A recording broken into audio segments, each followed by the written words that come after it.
And now I give the floor to the permanent representative of Germany.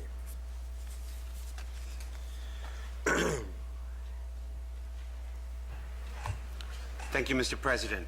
Let me, at the outset, thank the High Representative in Bosnia and Herzegovina for his comprehensive and informative briefing. We welcome the contribution to peace and stability in Bosnia and Herzegovina that the High Representative and his office have made in the course of the past 16 years. Germany also aligns itself with the statement to be made by the representative of the European Union. Mr. President, I would like to offer three brief observations on the situation in Bosnia and Herzegovina. First, the security situation in Bosnia and Herzegovina continues to be calm and stable. EUFOR Althea and the preceding military operations I4 and escalations of violent destabilizations. Looking back less than 2 decades, when Bosnia and Herzegovina was on the brink of violent disintegration, this positive development deserves explicit recognition. Against this backdrop, the European Union has decided to reconfigure EUFOR Althea. The mission's main focus will be directed towards providing capacity building and training to Bosnia and Herzegovina's armed forces so that they themselves can maintain peace and stability. However, the continuing political paralysis gives reason for concern. The recent EU progress report has highlighted the stalemate in the reform process. The lack of a shared vision of the political leadership on the overall direction of the country is particularly worrisome.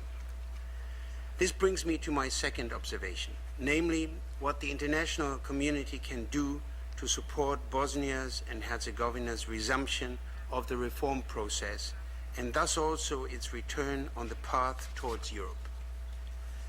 It is up to Bosnia and Herzegovina's political leaders themselves to place the well-being of their country as a whole and that of all of its citizens at the top of their agendas, to form a new state-level government as a matter of urgency and to tackle the outstanding reform projects.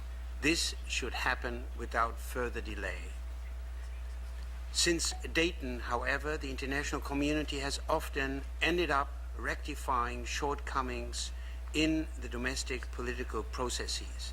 This cannot continue. Given Bosnia's and Herzegovina's history, close monitoring and far-reaching supervision by the international community have undoubtedly been necessary in the past. But this approach has not succeeded in creating incentives for local politicians to choose the route of compromise over advancing their nationalist agendas. In fact, the international community's approach at times serves as an impediment to political leaders' accountability to their electorate and their assumption of ownership of the reform process. Mr. President, we should not continue this way. Our focus should be on employing instruments better suited to initiate positive developments. Obsolete approaches should be discontinued.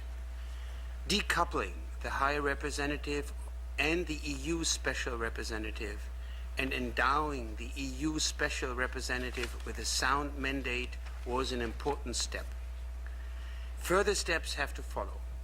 The European Union and Bosnia and Herzegovina's EU perspective should become the only game in town.